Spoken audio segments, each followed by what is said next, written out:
Galveston Island is located on the Gulf Intracoastal Waterway, about an hour south of Houston. The city has 32 miles of beaches, including those along its popular seawall. This destination pretty much checks all the boxes when it comes to vacation types.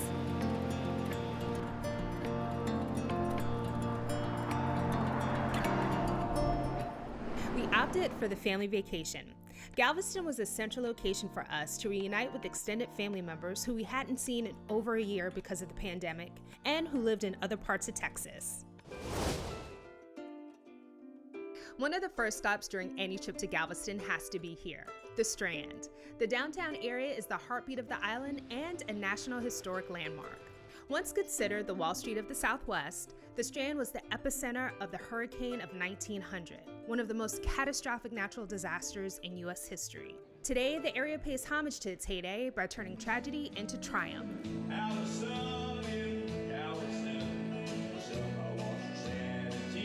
The Strand is lined with storefronts offering a mix of antique shops and art galleries. It's also a foodie's paradise.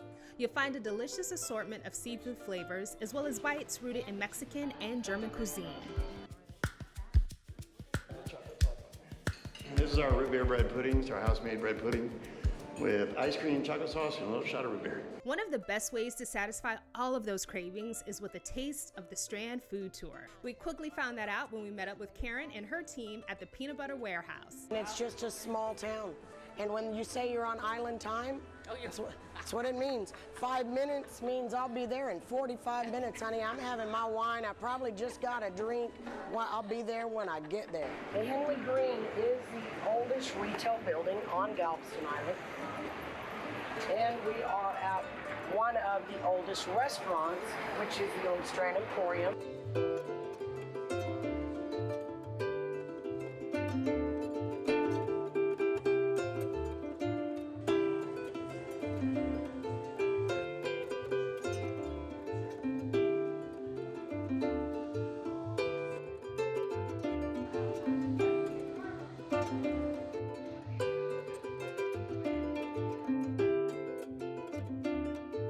It's really the only reservation you need to experience the flavors of Galveston while getting an intimate look at the city's historic influence. We were known as the Wall Street of Texas. We do have our ghost buildings, the Commerce Building. You'll see the sign still left for the history of the island, as well as the Peanut Butter Warehouse.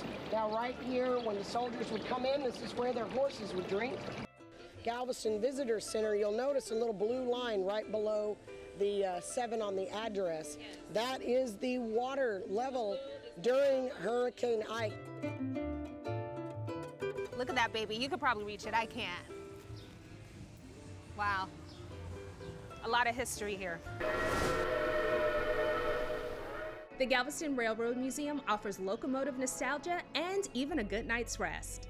It's housed in the former Santa Fe Railroad Station, which provided freight and transportation throughout the Midwest and Southwest.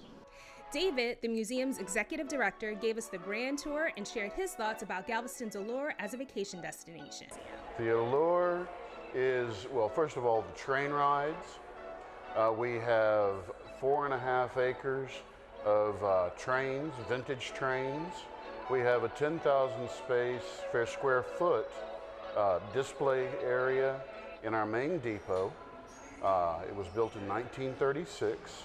What are some of the kind of interactive things that people can expect to experience once they get here? Oh gosh, we have the simulator. It's fairly new, and you can go in and learn to drive an actual train on a train simulator.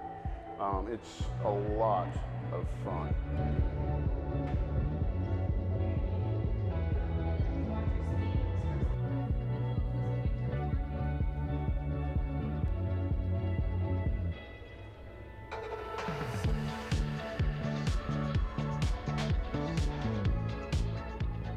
It's hard to miss the presence of phantoms inside the museum's People's Gallery exhibit. Our ghosts of Galveston, they are really cool.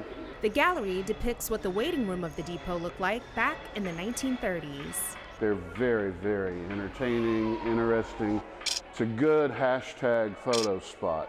The museum is a collection of dining carts, memorabilia, and provides weekly caboose rides. It even offers nightly stays in a cart that was once the preferred way of travel for a Hollywood TV pioneer. Jackie Gleason, he filmed The Honeymooners in New York City, and then he'd go in the summertime, whenever he was not filming, down to Florida, and then he'd go over to LA and then back to New York. And he would put an entire line of train cars together. He'd hire a band, have a band on this particular car. His bedroom is on this particular car. So yes, you are very much correct in saying that Jackie Gleason really loved the rails.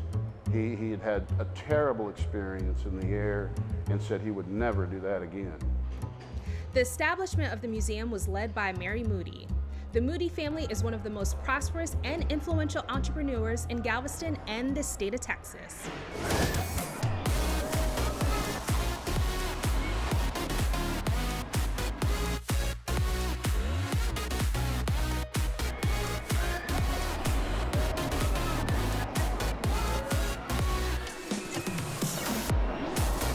If you're looking to tap into that adrenaline rush or sugar rush, Galveston Island Historic Pleasure Pier is the place to be.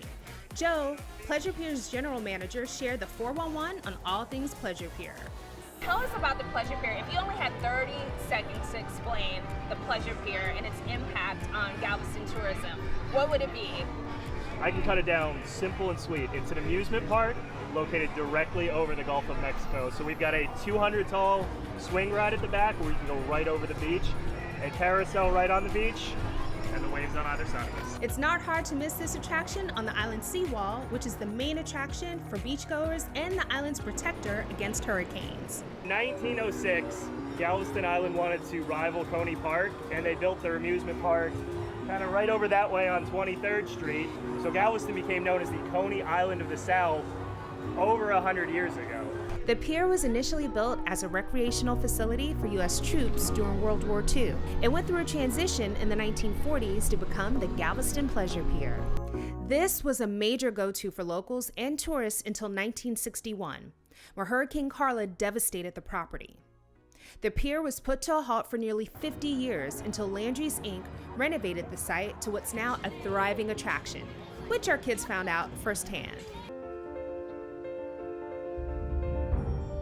Galveston and its connection to what's now a U.S. federal holiday, Juneteenth, which recognizes the freeing of slaves in one of the last areas of the country.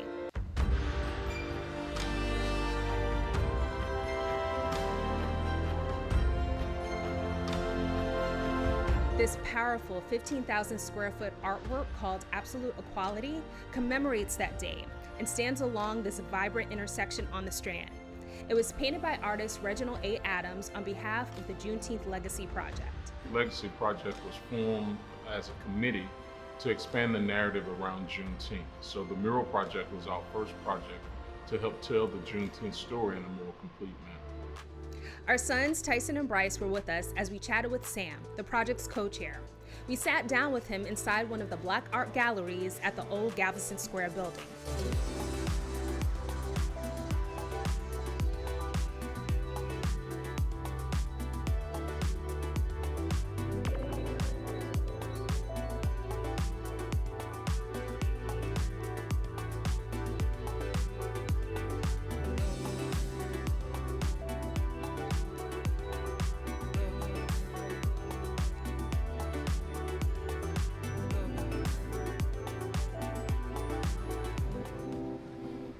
I saw this blank wall on the side of the old Galveston Square building, and I began to talk to Ms. Sheridan Lorenz, who's also the co-chair of the Juneteenth Legacy Project, about the opportunity that this created to place a mural on the building to expand the narrative and tell the story of the journey of freedom here in Texas and Galveston specifically, with Gordon Granger arriving here. Sam shared how Absolute Equality is far more than a mural on the old Galveston Square building, but a storytelling space. 75% of the soldiers that came into Texas were United States colored troops, and many of the USCT were here in Galveston walking the streets in June of 1865. Newspaper reports state that Galveston is now occupied by colored troops, and in some articles occupied by Negro troops. So that story is a detail that has been left out for many years, and with the mural we hope to be more inclusive.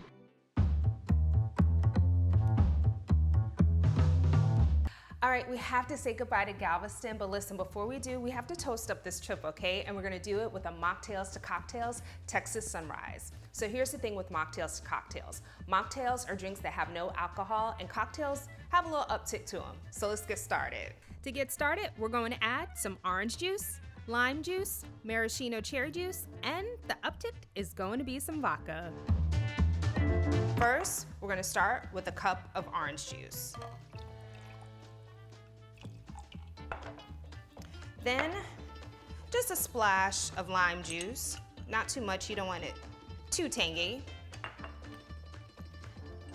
And then the rise in the Texas Sunrise, 2 tablespoons of maraschino cherry juice. Actually, this is much better than grenadine. Give it a stir. Put your straw in it, get real fancy there. And that is the mocktail version of the Texas Sunrise. All right, now, my favorite part, the cocktail version of this drink. For the Texas Sunrise, we are adding vodka. The cool thing about Galveston is there's a distillery here called Texas Tail that just opened up. So you're gonna add about 1.5 ounces to your drink. Oh yeah, that's good, honey. All right, baby, you have to try it. I'll give you the mocktail version. I know you don't want to drink right now. Yes. Cheers to Galveston, baby. Cheers to Galveston. All right. What do you think? Delicious. That's good? Good. Does it have the spirit of Texas? Yes, it does. Boom, score.